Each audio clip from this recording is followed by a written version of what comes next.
So first of all, once you've decided what's going to be your best sitting position, and sitting position is undoubtedly crucial.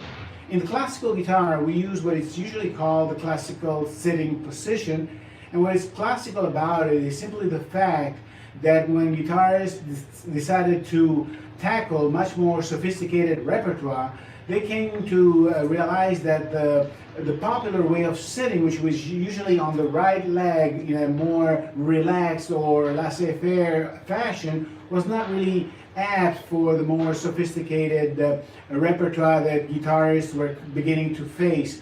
So usually what you have is a guitar which must be placed in a way that it works well in conjunction with your body. And so let's go one step at a time. The first thing you gotta keep in mind is when you sit with the classical guitar and you are tackling or you're wanting to learn the classical repertoire, you're dealing with music that's going to require many minutes, not to say many hours, throughout a very long stretch of time to improve and to see the results beginning to appear in your technique. Therefore, the accumulation or the summing up of many hours of practice is going to be required in order to see an improvement in your technique. Therefore, your sitting position must be thought in terms of something which is going to be working with you in order not to hurt your lower back, your upper torso, and of course your arms as you play and you sum up the hours towards perfecting classical guitar. So the classical position for playing is thought in those terms, in terms of long-term learning, which allows for long stretches of time sitting down with the guitar without injuring your body. Okay, so how would we approach the classical guitar position when you sit down? Because the arpeggio we're going to tackle is definitely based on how you sit. Because the way you sit is going to influence the way you place the instrument on your lap, and the way you place the instrument on your lap is going to influence the way you attack the strings with both hands. Therefore, you realize that sound is eventually the summing up of all the anteceding factors. Okay? So, as you lift your left leg on a stool, which is something we do in order not to have to bend down on the instrument in order to reach the instrument, what we do is we lift the guitar.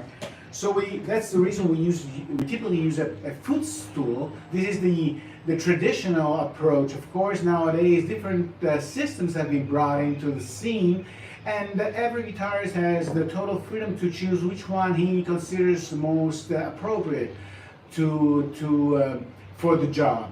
I personally have been so long exposed to the footstool, and the teachers that I had helped me to counterbalance the negative effects of the footstool in a way that I didn't need to incorporate further tools in order to achieve the same goal. So once you lift the foot up on the stool, one thing is going to happen. You're going to be pulling your lower back backwards. And the way you compensate for the pulling back of the foot sitting on the footstool is you bring your right foot backwards like that. So you in a way bring your right foot backwards, and you're in a way balancing out the backward pull of or push of your left leg backward with your right leg, and you're feeling like your lower back is holding no strength whatsoever. In other words, I'm not mounting up any tension in my lower back, which is definitely one of the most sensitive areas to stress when playing. Once I decided that I'm going to sit in this position, the other thing I came to realize with the help of my teachers is that the classical guitar is definitely an instrument which is imported in the classical realm when it really was born in the popular flamenco realm. And the way flamenco players used to play is totally different as an approach to what we classical players use. Therefore, the typical curve of the guitar that one typically thinks that is meant to, in a way, fit your the part of your leg where the guitar typically rests, is not really meant to be used in that fashion, because players that have tried to do that and actually have gone into doing that have had to twist their torso in a way to reach towards the upper frets of the classical guitar, exercising a lot of strain on the lower back once again, which in the long, medium run has brought problems to the back. Therefore, adapting the body to the classical guitar is not the correct approach. The wise approach is to adapt the classical guitar to the body, and that's where my little cushion comes in handy. This could be something as simple as a sponge. Actually, I started off with a sponge. My grandmother, back some 30 years ago, handcrafted this for me. This basically is a sponge which she covered in velvet, and she made a brown one for when I use brown clothing and a black one when I use a more dark or a tuxedo for concerts. And it's basically a sponge which is covered in velvet. So what I do with that is I place it on my leg. The sponge is a very good break, in other words, what it does, it restrains the guitar from slipping, and it allows me to place it at an angle, which is more, imagine, as if I were pointing the guitar forward and slightly forward and slightly upwards. This is really the way I'm placing the guitar. So the guitar is no longer perpendicular to my leg, it's more like at an angle, approximately 45-degree angle. Now this is, in my opinion, and of course after having examined alternatives and actually having tried some of them for many years, this is the approach I've come to, and in my late 50s, I can tell you that I can sit with the guitar for long stretches of time without feeling any strain in my lower and upper body. So I can recommend it, of course, to those people who find it convincing to them. Are other approaches also viable? Of course they are.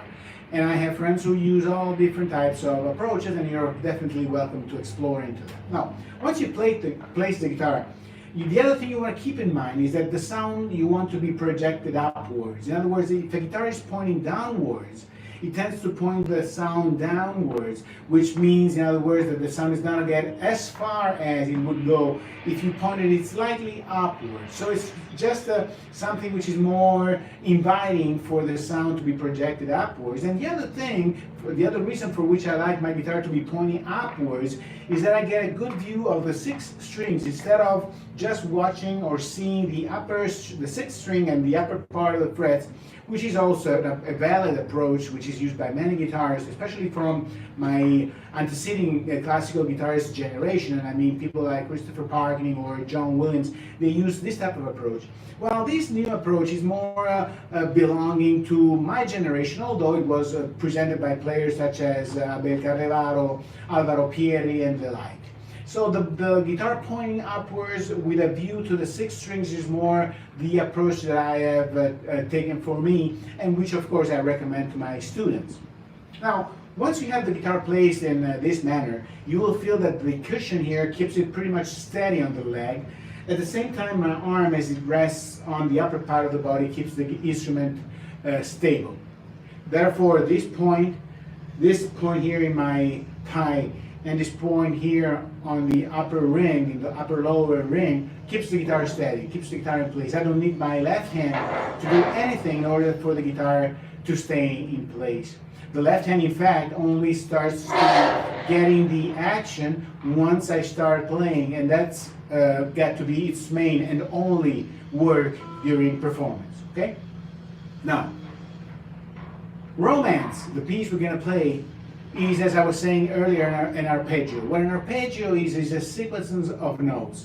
And the best way for you to understand how this piece works is to really illustrate it in a way that you can really understand it at an intellectual level. What I'm going to do is I'm going to use a comparison.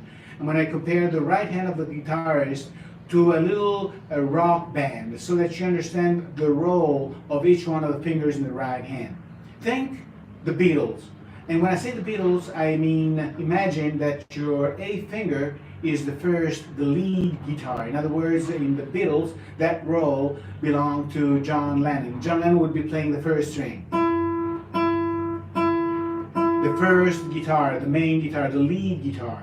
That's the role play of the first string mainly, and of course of the A finger in the right hand, especially during the arpeggio. The next and very important member of that group was the second guitar, which was performed by George Harrison. George Harrison performed the second guitar. And that role is exercised by the fingers, middle finger and index finger. The right hand fingers are named by their name letters. In other words, the A finger, the ring finger, is named after its name letter, which is the A, the middle finger by the M, and the index finger by the I, and the thumb by the P, which comes from pollice, which is the thumb in Italian. So being nomenclature in the music realm taken from Italian, that's why we use the P. Now, so going back to our member George Harrison, he used to play the accompanying guitar, the second guitar, the rhythm guitar, and that's performed by the middle and index finger in the right hand. And the role in the piece we're going to play, Romance, is in the second and third string. So George Harrison would be performing these two notes.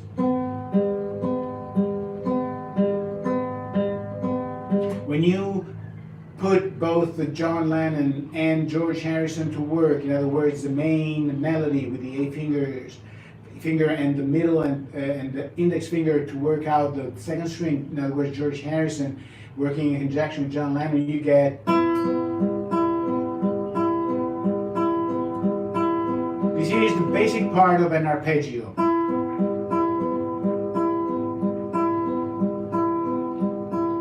Now this sequence, as you can notice, is very evened out. The sound is, so to say, a neutral sound. That's so to say your home-based sound. One sound that you cannot really point in any particular direction. It's not metallic like, and it's not too soft as,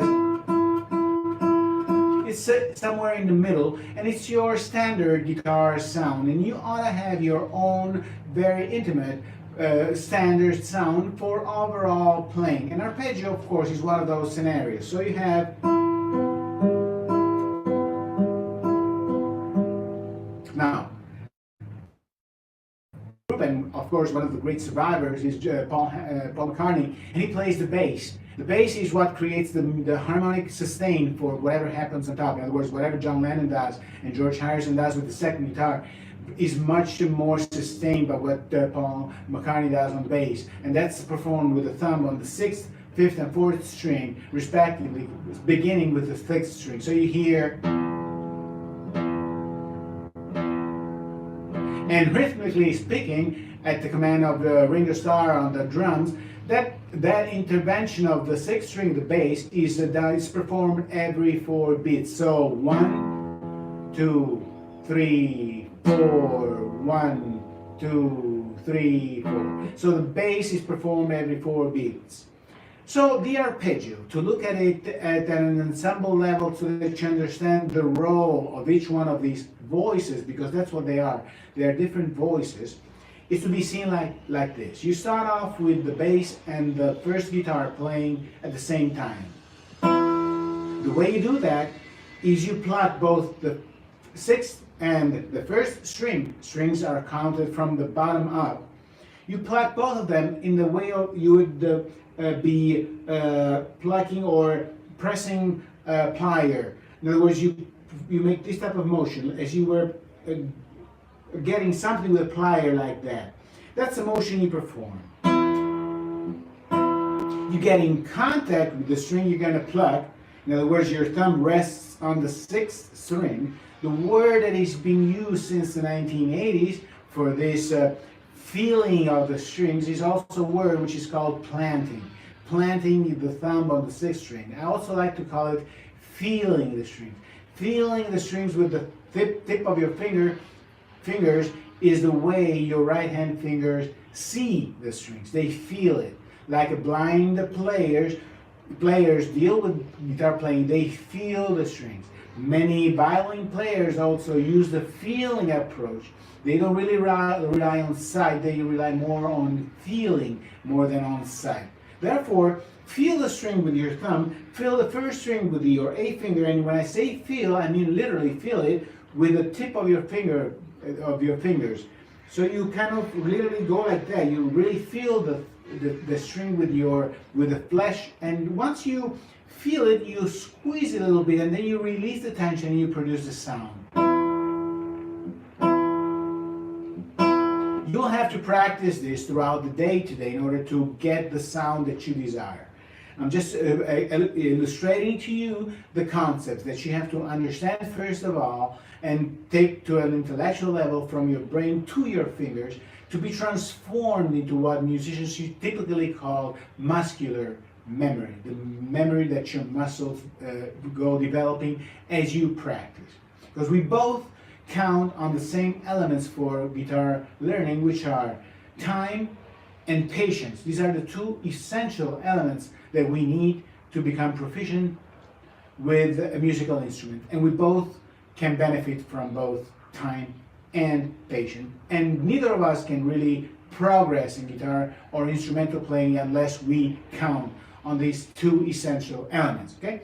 So once we decided that we understood how the plucking is gonna happen, we insert the second guitar, performed, remember, by George Harrison, playing the second and third string in succession. We go like, and just prior to producing the sound, we also feel the string for a split second prior to actually plucking the string. So we feel the second string and then we produce the sound. We feel the third string and then we pull it and we feel the sound. So the whole arpeggio sequence looks a little bit like